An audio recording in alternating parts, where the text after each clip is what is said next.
नमस्कार दोस्तों, welcome to UPSC Buddha. अब देखेंगे रिलीजियस डेवलपमेंट इन यूपी। देखिए, जो रिलीजियस हमारा डेवलपमेंट हुआ है बुद्धिज्म इन उत्तर प्रदेश। 8 महाजनपद, सबको पता है कि जो 16 महाजनपद थे हमारे, उसमें 8 महाजनपद हमारे कहाँ पे हैं? यूपी में है। तो देखिए, जो साख्या, यहाँ पे जो साख्या रिपब्लिक है, इसमें सिद्धार्थ गौतम है ना, सिद्धार्थ गौतम बुद्ध के पिताजी फादर वो रूल करते थे और शुद्धोधन उनका नाम था। ठीक है, ये साख्या रिपब्लिक हो गया। दूसरा हम देखेंगे कि मालला में क्या हुआ। मालला में कुशीनगर में है और यहाँ पर गौतम बुद्ध जो है महापरिनिर्वाणा प्राप्त किए थे। इसके बाद ये सारनाथ में आपको पता है क्या हुआ था? धर्म चक्र परिवर्तन हुआ, टर्निंग द व्हील। पहली बार सरमन जो भगवान गौतम बुद्ध थे वो यहाँ सारनाथ में ही दिए थे, इसीलिए इसको क्या बोल रहे हैं हम? धर्म चक्र परिवर्तन। इसके बाद ये हमारा कोसलन राज्य है, जिसमें श्रावस्ती एक सिटी आती थी।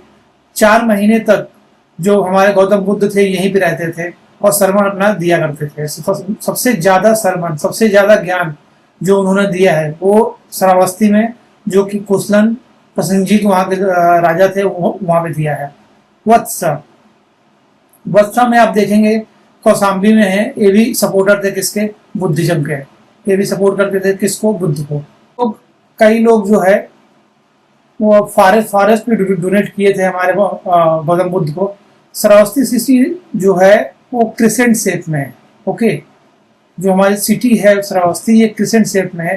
कोसलन जो है प्रसेनजीत, कोसलन के राजा प्रसेनजीत जो अर्डेंट सपोर्टर ऑफ बुद्धिज्म, बहुत ज्यादा बुद्धिज्म को सपोर्ट करते थे हमारे कौन? कोसलन के राजा प्रसेनजीत। सिमिलरली जो उडयन वत्सा हमारा महाजनपद के किंग थे, वो भी फॉलो करते थे किसको? बुद्धिज्म को। बुद्धिज्म को फॉलो करने का मेन कारण क्या था? आप देख लीजिए। पहले जो सोसाइटी थी ना बुद्ध के पहले, वहां पे बहुत ज्यादा रिचुअल्स फॉलो होते थे। वेदास भी बहुत ज्यादा वेदास पे बहुत ज्यादा लोग सपोर्ट करते थे, रिचुअल्स होते थे। और जो भी वहां पे ये सरमन हुआ करता था, जो पंडित लोग देते थे, जो पंडित लोग बोलते थे, वो संस्कृत में हुआ करता था। ठीक है, तो संस्कृत जो थी वो कॉमन लैंग्वेज नहीं थी, लेकिन इन्होंने बुद्धिज्म ने बुद्ध ने क्या किया? पाली लैंग्वेज जो है, सिंपल लैंग्वेज, उसमें अपने सारे उपदेशों को पाली लैंग्वेज में दिया। देखिए, जब बुद्ध बिकम इल, कहाँ पे? चुंडा कारमार ड्वेलिंग। जब चुंडा कारमार ड्वेलिंग के पास में ये क्या हुआ था? वहां ये बीमार पड़ गए और वहीं पे गंडक रिवर के किनारे महापरिनिर्वाणा को प्राप्त हुए थे।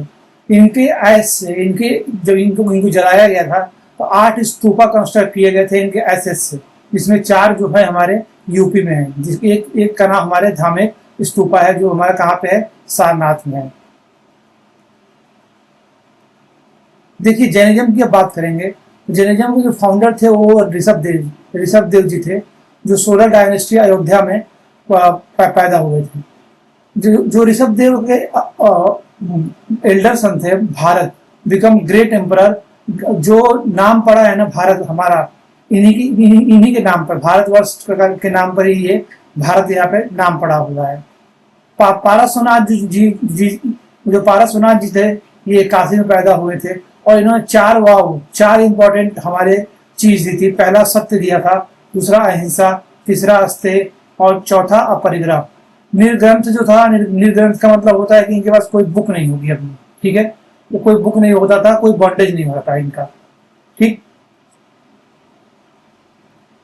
देखिए, जो महावीरा हमारे बॉर्न हुए थे, ये मगध बॉर्न हुए थे। ठीक है, लेकिन इनका मोस्ट ऑफ द फॉलोअर्स जो थे वो यूपी में रहते थे। ठीक है, महावीर स्वामी ने ऐड किया ब्रह्मचर्य को, चेस्टिटी बोलते हैं इसको, ब्रह्मचर्य। जो 4 वाउस थे ना, पीछे अगर आप देखें 4 वाउस थे, ये 4 चीजें थी, इसमें उन्होंने ब्रह्मचर्य को ऐड किया। जो था 4 में, ये क्या ऐड किया इन्होंने? ब्रह्मचर्य को इन्होंने ऐड किया। ठीक है, अब इनका मथुरा, काशी, हस्तिनापुर, हर जगह पे इनका मतलब फॉलोअर थे।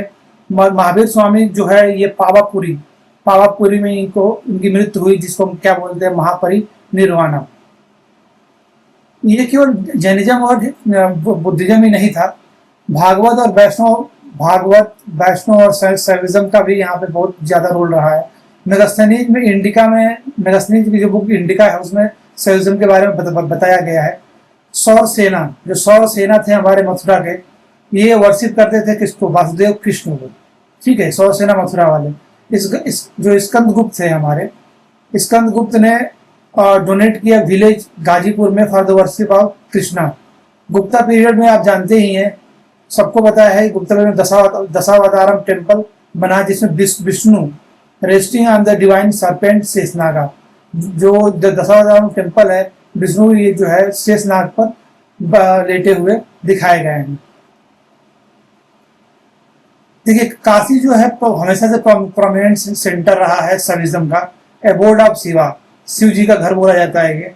और जो नाथ संप्रदाय है हमारा गोरख सेक्ट का, तो ये भी शैविज्म को ही फॉलो करते हैं। Shaivism Gorakhpur well known for hatha yoga. तो जो हमारा गोरखनाथ जी हैं ये किस लिए जाने जाते हैं, हठा योगा के लिए। तो ये रहा religious development in UP. Thanks for watching दोस्तों, हैव ए नाइस डे।